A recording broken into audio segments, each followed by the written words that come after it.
Hey guys, so in this video I just thought I would share with you guys what is required for you to start a farm. So I'm gonna be putting a lot of emphasis on a goat farming enterprise or a goat farm. So you'll find that most of this is kind of skewed towards the goat farming side. So first of all, just to start off, what you need, number one, is land. Right, land. This can be as small as an acre, or it could be the same size as mine, which is 8.5 hectares. So because it's goats, you don't really need a lot of land. So you can actually choose to either have an extensive farming system where they go around and they go into the open veld, or they use your existing land. If it's like 100 hectares, then yeah, you can use an extensive system, or you can actually go ahead and do an intensive feeding system, which is where all your goats are in one place or in one kraal. They never go out and they spend most of their time within this kraal, and then you supply them with food. This is a little more expensive when it comes to the feeding process and the management process of it, but it ultimately means that your goats usually they don't suffer most of the diseases that they might get from walking around your plot or your farm or your field. And also it also means that you get to control the rate at which your animals are gaining weight, and therefore ultimately get to send your animals to the either slaughterhouse or to the auction, or to sell it much faster and much quicker than when you're looking at an extensive grazing system or an open field system. And maybe that you might be thinking of. So getting the land it actually depends on where you are coming from as a person. So it could be that maybe if you're in the rural areas of the country, the land might be cheap. You just need to speak to your local administrative or authoritative body. So it could be a chief, it could be a headsman, or any kind of traditional authoritative system within your village or within your countryside, or I don't think it's suburbs as much, but yeah, within that setup, the rural area setup. So usually this is quite cheap because it's recognized as it's the chieftaincy land, and therefore you just need to pay around, I don't know, somewhere around 1,000 rand, or you just need to bring a case of beer or something, and then they'll give you the land. So that's one. You just need to, if you understand where your rural area is, or where your chieftaincy is, you just need to approach them and get your land, obviously at a minimal cost, I think, which is just it's like an administrative part of the cost. That's what you pay, and then the rest of it is it's just it's like a gratitude showing kind of payment, which is not a full-on commercial payment. So that is the cheapest way of getting your land. Or if you already have your uncle, your grandfather, your grandmother that have land, you can actually just start off from there, and you right off the bat you don't really need any amount of money to start off. And then if you are like in the townships, if you are in the cities, if you are in the like the ghettos, or what you then need is to find almost like an outskirty kind of an area where you would then look for land, which is what I did. So I had to look for land in areas that I knew had farms and plots, which were kind of like in the outskirts of where I was staying. If you're staying in a suburb and you want to start your goat farming system, you want to start your goat farming enterprise, you realize all of a sudden that, okay, maybe not all of a sudden, but you do realize, look, first of all, you cannot raise your goats in the suburbs, and therefore you have to find a suitable place which is zoned for agriculture. So the zoning of the places is quite important. So once you find that place that is zoned for agriculture, what then do you need to do? You then need to apply for funding. How do you apply for funding? So this is quite different. In my case, I had to go via a bank. Now a bank, for example, wouldn't just come in and fund your farm to be. If it's like a 2 hectare or 1 hectare piece of land, and then there is nothing on this piece of land, and then you bring a bank over and you say, guys, I want to buy this land, this 1 hectare, there is no house on this land, there is no services, no electricity, no water. That's gonna be it's gonna be a very difficult thing for you to ask for help from the bank. They might, because yeah, land after all, it has some value. And what that might look like in terms of the funding is that maybe they might ask you to do 60% of the payment, and then they do 40% of the payment. So say for example, 1 extra piece of land, it might be somewhere around 300,000. It depends on the area ultimately, but it might be around 300,000. Now this 300,000 rand, what do you do with it?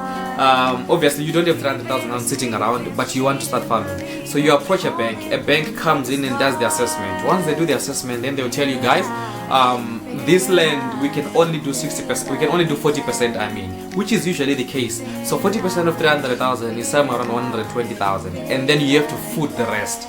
So this is the majority of it. The majority of it is 60% of that 300,000, which is somewhere around 180,000 or so that you then need to cover.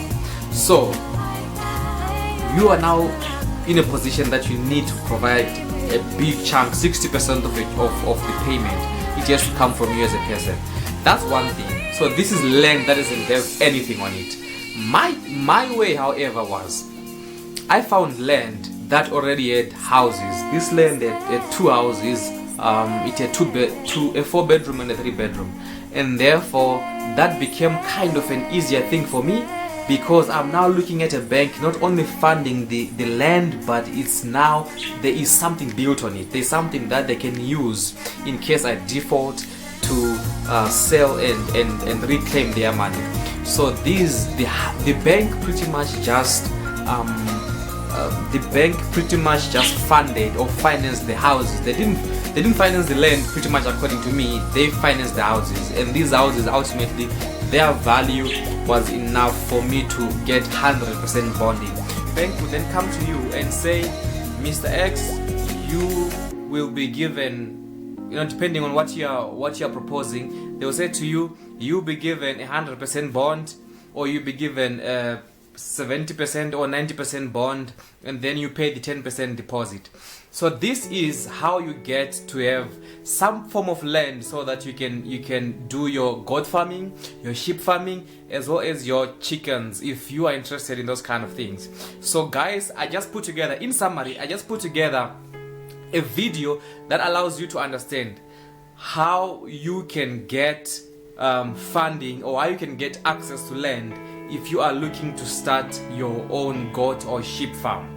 So this is actually in response to one of our viewers or one of our subscribers who asked us to post a video that talks about how you get access to land, and also what are the options when it comes to someone who wants to start their own farming enterprise.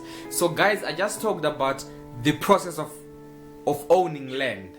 So there is another option, by the way, which is renting. But in a nutshell, let me cap off this by saying, first of all, you can go to your rural area or to the chieftaincy areas, or in the villages. You can speak to your local headsman. You can get land, quite a sizable amount of land, at a cheap price, or you can get it for some simple things that you can give it to the chieftaincy, and then they obviously will then give you access to land. That land might not be yours, it might be, maybe it too still belongs to the chieftaincy, but they will give you access to that land, and you can use that land. And this relatively cheap. I would like to think it's somewhere around 5,000 or less for a good amount of land, maybe 1 acre or so. So that's the one part. Two, if you are looking at maybe you have a family member, or you have your grandmother or grandfather who have always owned land, you can chip on top of that and then already start your goat farming or your sheep farming enterprise. So that's the cheapest way if you already have a family member who has had access to land. And then the third one is the open land option, which is something that I talked about. So the open land, you have a 1 hectare piece of land, it is not built up. There's nothing, there's no services, there's no electricity, there's no water. And what you then need to do is you need to either self-fund it. This might be quite costly, around 300,000 for 1 hectare, or you might need to go to the bank, and the bank will tell you that they would need around 60%. Generally, the bank will not go as a majority owner into a piece of undeveloped land. So you might need to foot the bill, 60% of the bill. You might need to foot it. 40% that might be covered by the bank, depending on your credit score or your credit assessment. So that's the third one. The fourth one, it could be what I did. You look at a farm that looks like there's been some activity, there is land, there's houses, there is some structures. The bank comes in, they do the assessment, and then they offer to purchase the farm based on the assessment of the properties that are standing on that particular site, on that particular farm. And then the bank would then say to you, we can give you 100% bond at a certain interest rate, or we can give you a 90% bond based at a certain interest rate as well, with you paying the 10%. So these are the general 4 options that you have. And then the fifth one, if you really want to start, you can obviously go with the renting route. The renting route is you have someone who has a farm, someone who has some extra piece of land, and they want to share this with other farmers as well. So this usually it comes with an agreement or service level agreement, where someone says to you, look, you'll be able to occupy my site. You can do 1, 2, 3, but you cannot do 4, 5, and 6 on this 1 extra piece of land. And that's it. You pay me 7,000, 8,000 rand a month, so that you get access to this land, you get access to the water, you get access to the electricity. So that's the other option as well that you guys can obviously dig into if you are interested in goat or sheep farming. So that's what I had to offer, guys. And by the way, please subscribe to our channel, Plot 62. Share our videos with anyone that you think they might find these videos useful, and also like our videos as well. To everyone that has already subscribed, thank you guys for your continued support. The last time I checked, you were over 70 subscribers. So yeah, that's it has been a good growth ever since we started back 4 months ago. So please keep supporting us. Thank you.